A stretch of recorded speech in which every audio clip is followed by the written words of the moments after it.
Hola amigos, un gusto en saludarles, muy bienvenidos al programa Despertando la Verdad. Estamos en un especial de Navidad y precisamente estamos hablando acerca del nacimiento y de la persona del Señor Jesucristo, pero también de la anunciación. 700 años antes, Isaías habló acerca del nacimiento del Señor Jesús. Y dijimos en el programa anterior que Navidad es el niño nacido, pero Navidad también es, en segundo lugar, el Hijo dado. Y dice Isaías, capítulo número 7, versículo 14, que leímos también en el programa anterior, dice: por tanto el Señor mismo os dará señal, y aquí la Virgen concebirá y dará a luz un hijo, y llamará su nombre Emmanuel, que quiere decir Dios con nosotros. Por eso Jesús se le puso, el ángel, mejor dicho, el profeta anunció acerca de este nombre, Emmanuel. Pero también en Isaías 9:6, que hemos leído en el programa anterior, dice: el niño nacido, dice, y el hijo es dado, porque un niño nos es nacido, hijo nos es dado. Y dice: el principado sobre su hombro, y llamará su nombre admirable, consejero, Dios fuerte, Padre eterno. ¿Qué quiere decir con el hijo dado? Bueno, significa el hijo dado por Dios. Por eso la segunda parte de este versículo número 6 de Isaías 9:6 dice: el hijo dado. Y en Isaías capítulo 7, versículo 14, la última parte dice: llamará su nombre Emmanuel, que quiere decir Dios con nosotros. Entonces podemos ver el niño nacido, 100% hombre, nacido como hombre, vivió como niño, creció, y dice que la gracia de Dios era sobre él, pero también el hijo dado por Dios, porque el anuncio del ángel dijo: he aquí que concebirás en tu vientre y darás a luz un hijo y llamarás su nombre Jesús. El anuncio, el hijo dado. María dijo: ¿cómo será esto? Pues no conozco varón. El Espíritu Santo vendrá sobre ti, y el santo ser que nacerá será llamado Hijo del Altísimo. Entonces, el Hijo dado por Dios. Hemos podido ver y comprobar a través de la profecía de estos dos versículos, tanto Isaías 7:14 como Isaías 9:6, de que el Hijo es dado por Dios. Ahora vamos a ir al Evangelio según San Juan, allí en el capítulo 1, en el versículo número 14. Este Evangelio fue escrito por el apóstol Juan y dice: y aquel verbo fue hecho carne y habitó entre nosotros, y vimos su gloria, gloria como del unigénito del Padre, lleno de gracia y de verdad. Dice: aquel verbo, la palabra, el verbo encarnado, el Hijo de Dios, o Dios hecho hombre, tomando forma humana, viviendo entre los hombres como hombre, pero también era 100% Dios. Aquel verbo, dice, fue hecho carne, dice, y habitó entre nosotros, y vimos su gloria, gloria como del unigénito del Padre, lleno de gracia y de verdad.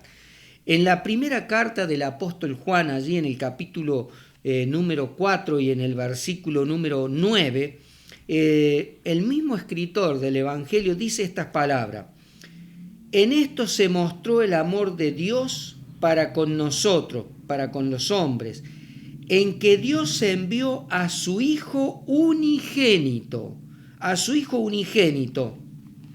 dice, al mundo para que vivamos por él. Dice: en esto se mostró el amor de Dios, en que Dios envió a su Hijo unigénito al mundo para que vivamos por él. Qué tremendo, ¿no? El niño nacido en Belén de Judea, el Hijo dado por Dios, hablando de la eternidad del Señor Jesucristo. Cuando estuvimos con el profesor Raúl Ferrero, hablamos acerca de Belén, y leíamos allí en Miqueas 5:2: pero tú, Belén Efrata, pequeña para estar entre las familias de Judá, de ti me saldrá el que será Señor en Israel, y sus salidas son desde el principio, desde los días de la eternidad.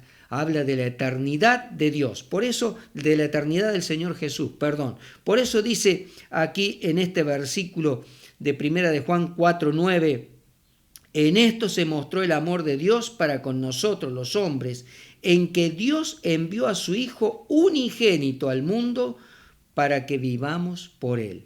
También en Juan 3:16, allí en el Evangelio según San Juan, es un pasaje muy conocido, pero lo voy a buscar y lo voy a leer. Dice, porque de tal manera amó Dios al mundo que ha dado a su Hijo unigénito, a su Hijo único, unigénito, para que todo aquel que en él cree no se pierda, mas tenga vida eterna. Entonces podemos ver a través de la profecía bíblica cómo se cumplió el niño nacido y el hijo dado por Dios. La Virgen concibió y dio a luz un hijo y llamará su nombre Emmanuel. Eso es lo que Dios dijo. Y aquí hemos podido ver y entonces comprobar acerca de esta verdad tan grande que nos muestra Dios en su palabra, la Biblia. La verdad del Señor Jesucristo. Entonces Navidad es, en primer lugar, como dijimos en el programa anterior, el niño nacido. Navidad es el Hijo dado por Dios. ¿Y para qué Dios nos dio a su Hijo? ¿Para qué el Señor Jesús nació en este mundo? ¿Para qué Dios tomó un cuerpo, forma humana? ¿Para qué? Para morir en la cruz por usted y por mí. Dije en el otro programa que los hombres no tienen problema con el niño nacido, pero sí tienen mucho problema con el Cristo crucificado, muerto, sepultado y resucitado, ascendido al cielo y sentado a la diestra de Dios. ¿Sabe por qué? Porque ese Cristo, el mismo niño que nació y creció, luego murió para darle a usted vida eterna. Como hemos leído allí en Juan 3:16, porque de tal manera amó Dios al mundo que ha dado a su Hijo unigénito para que todo aquel que en él crea no se pierda, mas tenga vida eterna. ¿Tiene usted esta esperanza? ¿Tiene la esperanza de la vida eterna? ¿Ha creído en el Señor Jesucristo? ¿Le cree a Dios lo que Dios dice en su palabra acerca de su unigénito? De tal manera te amó Dios a ti y me amó Dios a mí, que dio a su Hijo para morir en una cruz. Te invito en esta hora para que puedas reflexionar y puedas tener un encuentro personal con Jesucristo. Arrepiéntete de tus pecados, pídele perdón a Dios, recibe a Jesús como tu Salvador y dile, Señor Jesús, yo te recibo como mi Salvador, lávame con tu sangre. ¿Lo harás en esta hora? Si necesitas algún ayuda espiritual, algún consejo, si no tienes una Biblia, puedes solicitarla a las direcciones electrónicas que van a aparecer en pantalla y gustosamente te vamos a entregar un ejemplar de la Biblia, la palabra de Dios. Que Dios te bendiga y será hasta una próxima oportunidad.